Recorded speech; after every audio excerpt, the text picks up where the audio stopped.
o mais importante é a história. Você tem que pegar uma audiência que está no ponto A, que é onde eles estão quando eles chegam para a tua reunião, e levá-la para um ponto B, que é onde você quer que ela esteja no final da sua apresentação.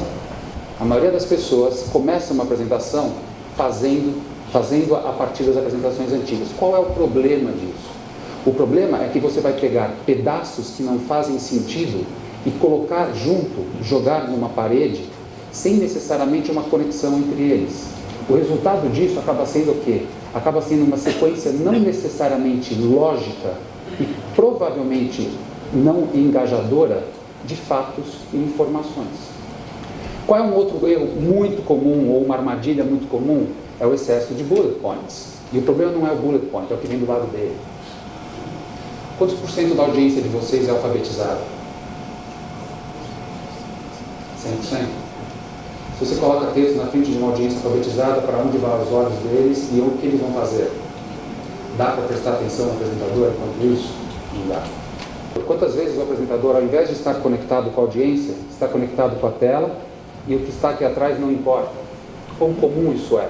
E vocês percebem o efeito de eu fazer isso? Como que em poucos segundos já se perde completamente a conexão com a pessoa? Uma outra prática comum é você falar o que você é e anunciar os seus adjetivos. Nós acreditamos que os adjetivos não são feitos para serem anunciados.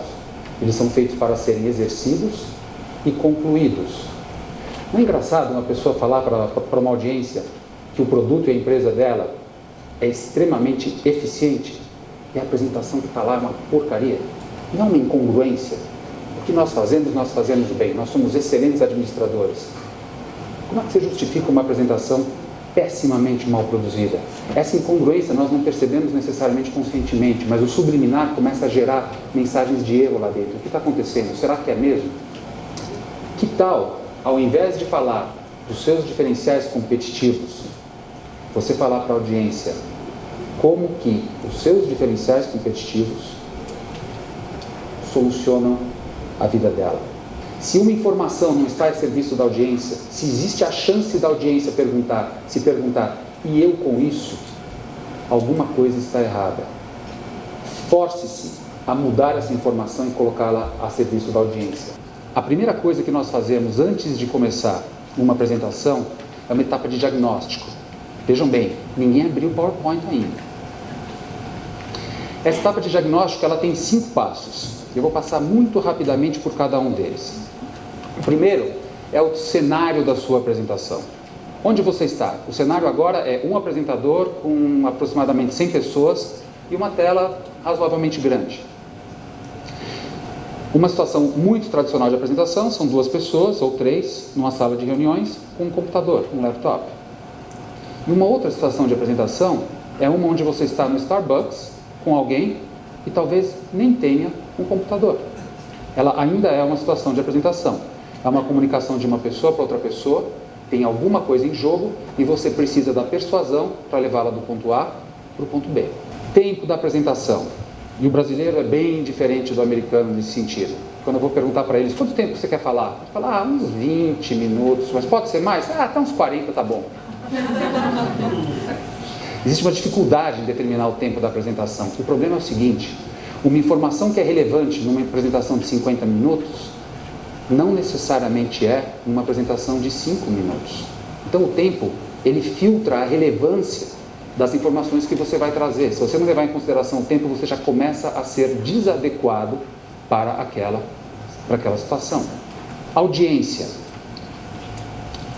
Quem é a tua audiência? O que eles já sabem? O que eles ainda não sabem? O que eles estão interessados em saber? E quais são os pontos de resistência mais prováveis que eles terão? Ou em vocabulário de vendas, objeções.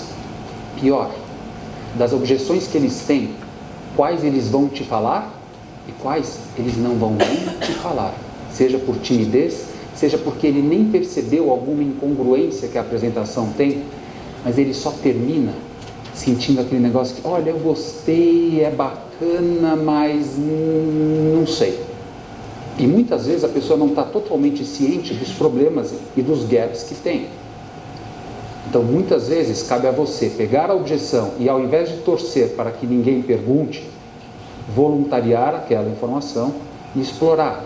Vai trazer muita credibilidade. E, no final, só vão comprar o teu produto se você tiver credibilidade. O próximo é o apresentador.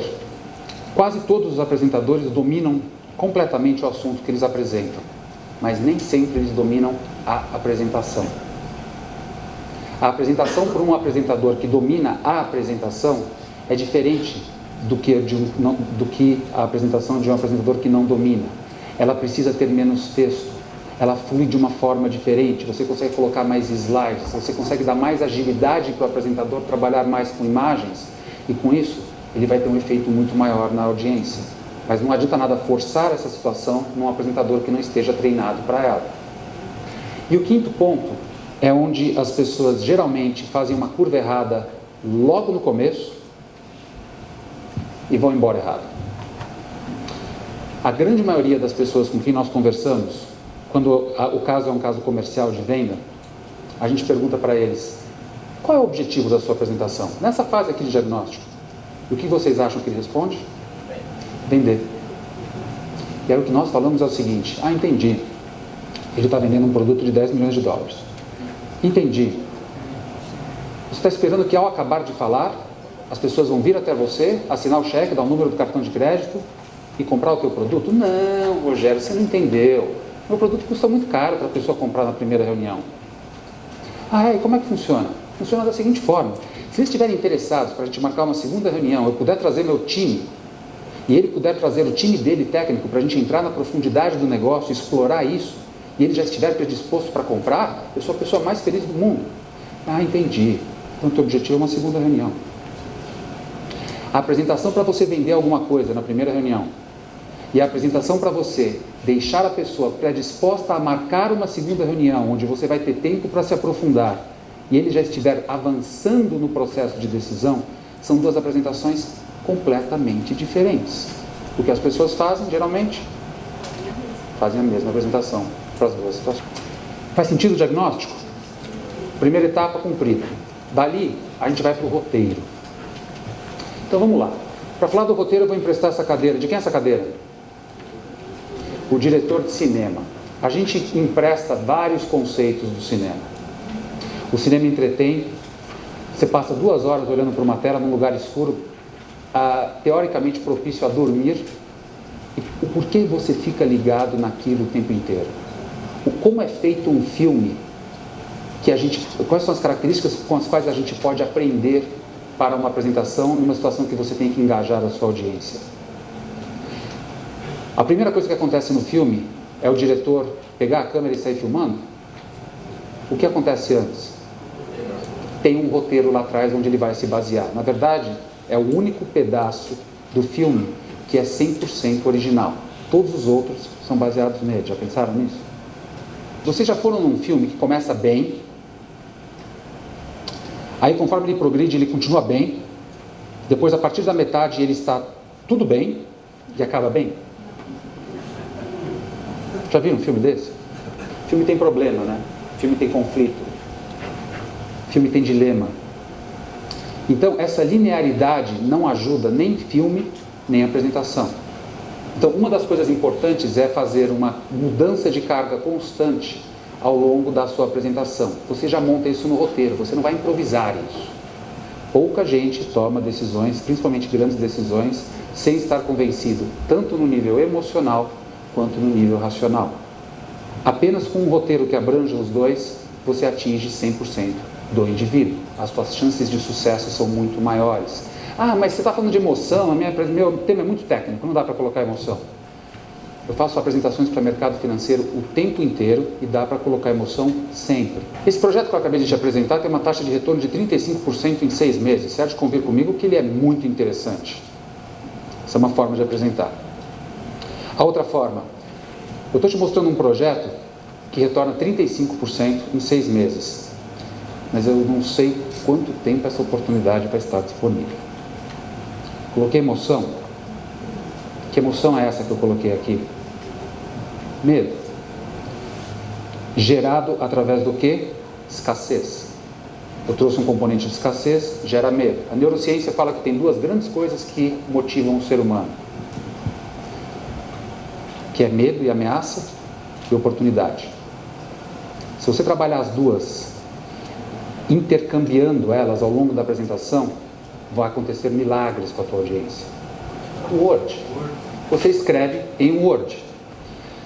É mais fácil escrever em Word, não tenta escrever em PowerPoint, é muito mais complicado. Ah, mas eu gosto da página deitada. Deita a página no Word, dá para ter um recurso lá que eles deitam, aí você sai escrevendo naquela página deitada. Comecem a apresentação escrevendo. Se não for no Word, é no papel, com a mão. Eu faço muito isso. Antes de ir para o Word, geralmente eu começo a organizar as ideias no papel. A mensagem aqui é: não comecem pelo PowerPoint. O software é o Word ou papel. Ninguém compra alguma coisa que não entenda completamente. E o segredo dessa frase não está no entender, está no completamente. Porque se ela não entende completamente, vem de novo aquela sensação no final de que tem alguma coisa que está errada. E ela não sabe necessariamente o que é, você não colocou lá. Às vezes ela não sabe, puxa vida, mas a metodologia dele veio antes do produto, então quando veio a metodologia eu não estava prestando atenção ainda porque eu não sabia qual era o produto. A pessoa não sabe o que aconteceu, ela sabe, ela sente um desconforto. Cabe a nós criarmos um roteiro e uma história que garanta com 110% de certeza que a pessoa entenda para poder comprar.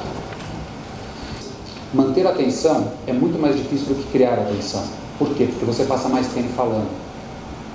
Então, para manter a atenção, um bom roteiro ajuda e um bom visual ajuda. Mas é muito comum as pessoas irem batendo no peito falando: eu não preciso de treinamento, eu conheço o assunto. Aí o que acontece? Para quem já treinou e sabe a diferença entre a primeira passagem e a segunda passagem, entre a segunda passagem e a terceira passagem, não é gritante a diferença entre elas? Quando você não treina, você faz a primeira passagem na frente da audiência. O que você quer que a sua audiência faça, pense ou sinta ao final da apresentação? Essa é a perguntinha mágica. E tentem trazer esse objetivo muito mais perto do faça do que do sinta. Porque às vezes o objetivo é realmente sentir, mas na maior parte dos casos só sentir não vai gerar ação nenhuma. Então force-se a criar um objetivo que esteja ligado à ação.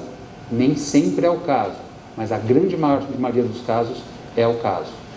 Com esse objetivo errado, é muito difícil você maximizar suas chances de sucesso numa situação de apresentação. O mais importante é a história. Que visual que você vai criar para sustentar a tua história? Não perca tempo pensando em número de slides. Perca tempo criando a história. Obrigado, pessoal.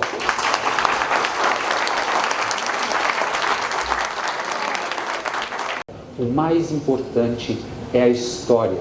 O mais importante é a história. O mais importante é a história.